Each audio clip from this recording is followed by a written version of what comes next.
everyone, it's Abby and I am back this week to show you how to make something else from the comfort of your own home.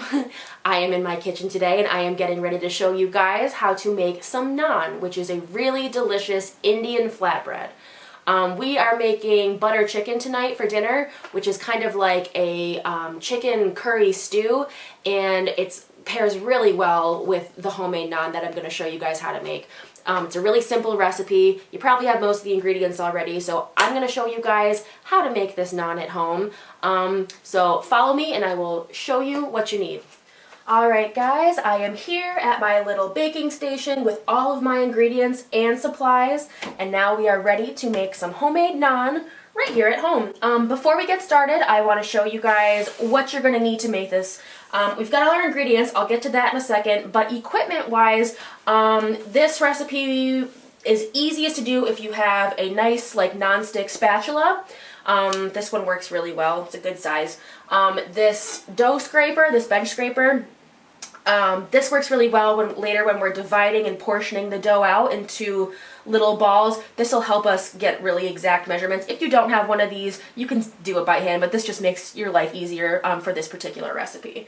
Also, because naan is usually cooked in like a really, really hot tandoori oven, we don't have that here, so we're going to use a really, really hot, it's not hot yet, but we're going to use a really hot cast iron pan. These work really well. They, you know, let a lot of heat through and they bake the naan really well, and you'll see when we do it how it bakes it very evenly. So that's what we need, and then of course you need your oven. So other than that, I think we are pretty much ready to get started. Alright, so I have all of the ingredients we need here, and I'm going to run through really quick and tell you guys what you're going to need for this. So we are going to need 2 teaspoons of active dry yeast right here. Just put it in a little bowl. This is what I use, this Fleischmann's bread machine instant yeast. It's a rapid rise yeast. It works really well. We've always had good results with this recipe with that kind of yeast. We're going to need a teaspoon of sugar. This is what's going to help activate the yeast, so just a little bit of sugar, regular white sugar. We're going to need a ½ cup of lukewarm water, which I have right here. We're going to need a cup of vegetable oil, which I have right here, all measured out. You're going to need 1 egg. We're going to need a cup of plain yogurt. I have found that one of these containers is about a ½ cup, so just one of these like little serving size containers cut in half is what you will need. And we're going to need 2½ cups of all-purpose flour, which I have right here in my little bowl, and then just simply a ½ teaspoon of salt. So that's what we're going to need for our ingredients. So let's go ahead and get started combining what we need. First, we're actually going to combine the yeast, sugar, and water, and this is going to activate our yeast. So we've got our water here, our kind of warm water. We're going to add our 2 teaspoons of yeast, and we are going to add 1 teaspoon of sugar. We're going to dump it in there, and then we're going to give it, I'm just using a fork, a little stir here, make sure that all gets kind of stirred in there, all wet. We're going to let that sit for about a minute and make sure that it's getting nice and activated, and it is floating. It should be good to go in just a minute.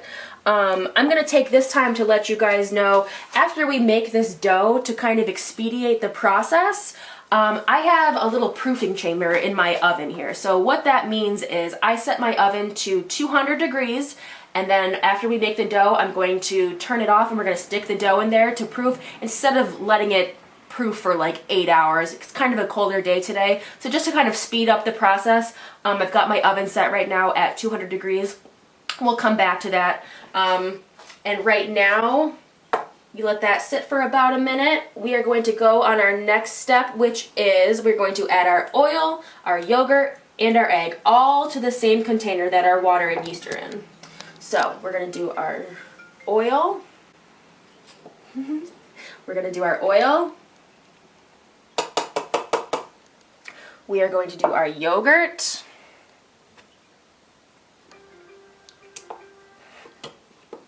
We're going to do our yogurt here.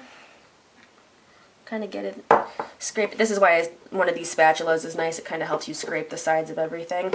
And we are going to do our egg, which I'm going to just crack right in here. Try to get all the good stuff out, the whites.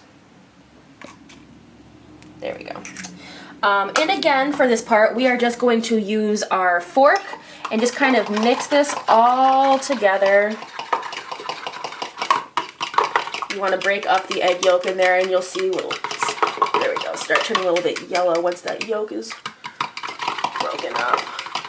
But you want to make just kind of a nice, smooth mixture here. Yeah, you can see, I think, yep, the yolk broke. All right. There we go. So we're going to let that sit for just a second. In the meantime, we are going to grab our 2½ cups of all-purpose flour right here, and we are just going to add the ½ teaspoon of salt right here. I'm just going to dump that right in. I'm going to give it a little mix with my hands, as I love to do. Mix that in, get that salt kind of all over there. There we go. All right, and then I'm gonna make kind of a little bit of a well in this flour right here, and we are ready to add our liquid yeast mixture. All right, so I'm gonna give this a little dump. And again, if you need to use your spatula to kind of scrape out any extra bits in there, sometimes the yeast likes to stick to the bottom, but it looks like it mostly came out. Looks like we got there's a little yogurt there. Okay. We are going to mix this. I guess you could use your hand if you want. I usually use a spatula just because just the raw egg and everything gets kind of goopy and runny. So we're just going to kind of mix this together. And it looks really separated right now, but once I stir it a few times, it's going to start to come together and form a nice smooth dough. So we're just going to kind of scrape the sides like this. Mix the dry and the wet ingredients. At some point here I probably will have to use my hands once it kind of comes together a little bit more, but for right now I'm just kind of giving it a nice stir. It's forming kind of that shaggy dough right now.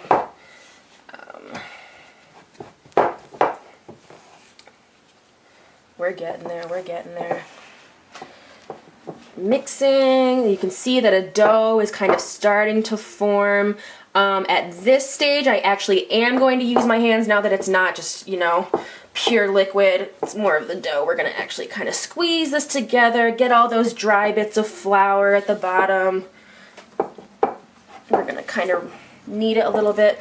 Sometimes when I do this, like right now, when there's all that flour on the bottom, you can see, and you're having a hard time kind of incorporating that, what I'll do is I'll actually just dump it out right on my surface here and make sure that it all kind of gets kneaded together. This part's really easy. You just kind of fold it a couple times until it all comes together. I'm going to give it a couple little kneads here. Make sure that the wet and the dry are all mixed together. And you can see that a nice smooth dough is starting to form. Just going to kind of press it and tuck it, fold it like this. Alright, we're going to come back to this dough after the proofing process, and then we're going to knead it a little bit more. So right now, if you just put it in a ball, that looks perfect. That's all you need to do. We're going to put it in our bowl. Dump out any little bit of excess flour there. To save ourselves a little bit of hassle later, I'm actually going to add a tiny bit of oil to this bowl, just like a little drizzle. And then I'm going to kind of swish it around with my hands. We're just going to oil this bowl so that later when our dough is nice and proofed, it won't stick to the inside of the bowl. It'll kind of slide right out. That's what that is for. So that goes in. So like I said, my oven has been preheating at 200 degrees for a while. It's totally preheated. So what I'm going to do now for this proofing chamber is turn my oven off.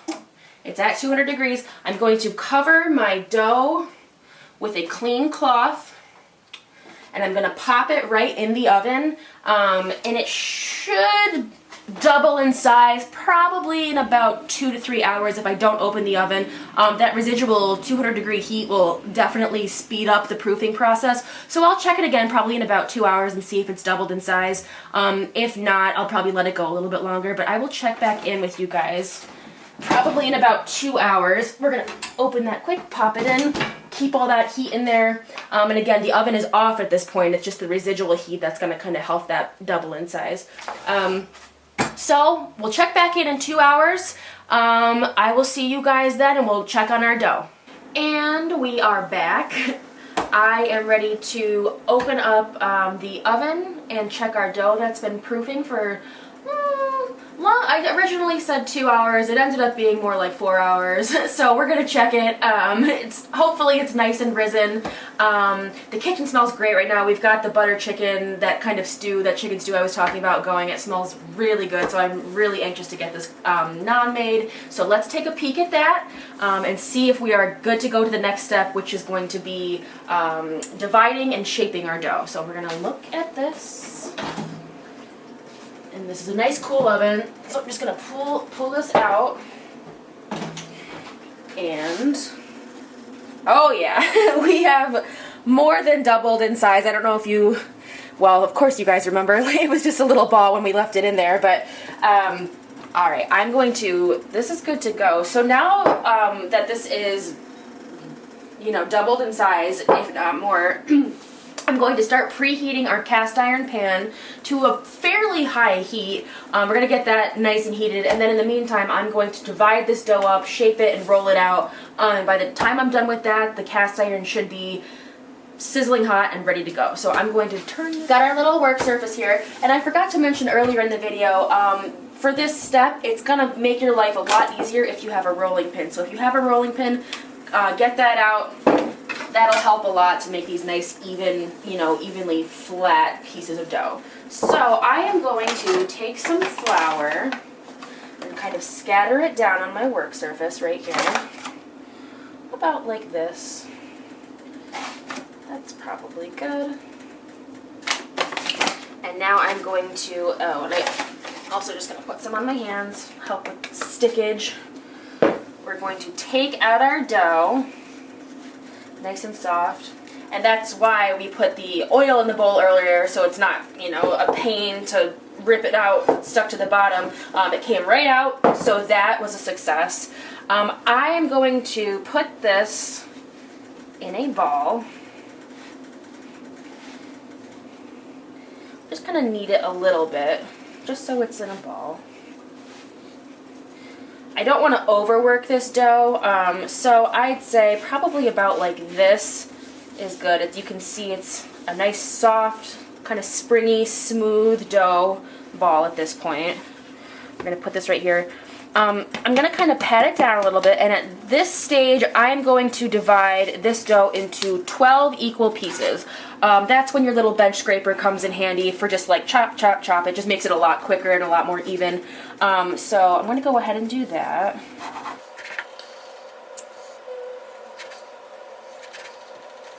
And depending on how big you want your naan, you can do this. I mean, if you want 8 pieces, your pieces will be a little bit bigger, but we're going to go with 12 pieces.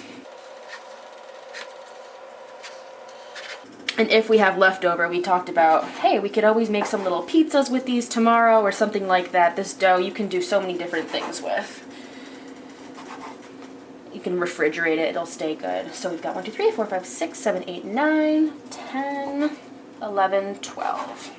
All right, there's our little pieces all divided up evenly. I'm going to put a little bit more flour down. I'm going to put a little bit of flour on the rolling pin. Make sure that's nice and not sticky. My hands are floured up, good to go. So I'm going to take a little wedge of this dough, and it's a nice soft kind of springy dough. I'm going to kind of smush it into a little ball. And again, you don't want to overwork this, so, you know, don't go too crazy with handling it, but we're going to do it a little round shape. We're shooting for kind of a circle type of shape here, but I've never gotten a perfect circle. I don't think you need to. I think these look really cool with, you know, kind of different unique shapes. So I'm just gently pressing down with my rolling pin now.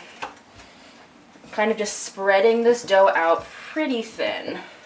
You know, not paper thin, but thin enough where it's gonna have some nice air pockets. All right. And I'm doing this pretty gently, just applying even pressure. I think that is good. All right. And now at this stage, I am going to plop it down onto my cast iron pan, which is very hot. And we're gonna let that go probably around a minute, but we're really gonna eyeball it. We're gonna look for a couple signals. The first signal we're gonna look for is that there should be, within the first maybe 30 seconds, a couple air bubbles, usually a lot, of air bubbles forming. Which there are right here. You can see those bubbles forming already. And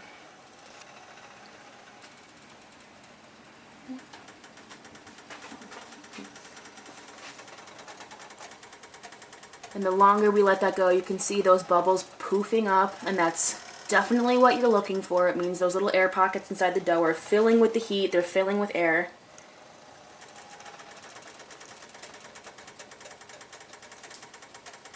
There's a nice big one right there. So we're probably going to let this go around another 20 seconds, then we'll give it a nice flip. But so far, so good. And we oftentimes do this, you know, with two people, so one person can kind of man the pan right here, and I'll kind of usually stand over here and do the portioning and rolling, so it's kind of like a nice team effort. But if you do it alone, you can definitely do it one at a time like this. Alright, so that is beautiful, filled with air right now.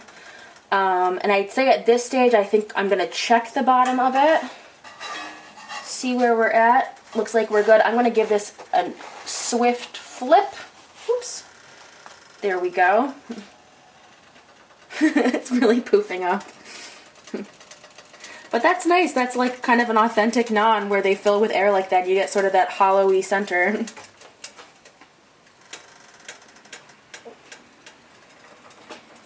So we're going to let that go another couple seconds.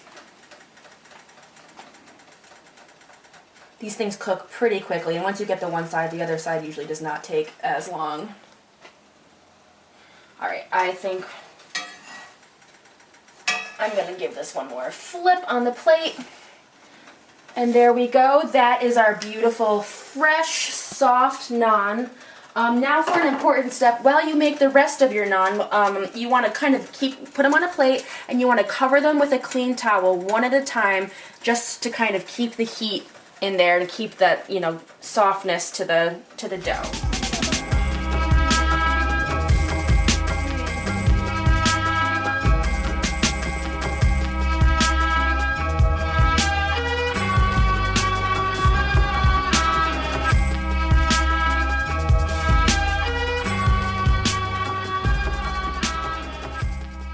Alright, well that is our finished naan. Easy enough. We will make sure that the recipe is linked below. And we do plan to do some more videos in the future, and I think we probably will do a butter chicken video just because we make it enough where we could definitely film ourselves making it and go through the step-by-step with that. So stay tuned for that. I hope you guys enjoyed this video and learned some tips about how to make homemade naan. It's something, like I said, that we make quite a bit, so if you have any questions or any comments, let us know. We can help you with whatever you need. Stay tuned for more videos. I'm really having a good time making these videos. We love cooking and we love to share it with everybody, so thank you for watching this video, and stay tuned for more. We will see you guys soon.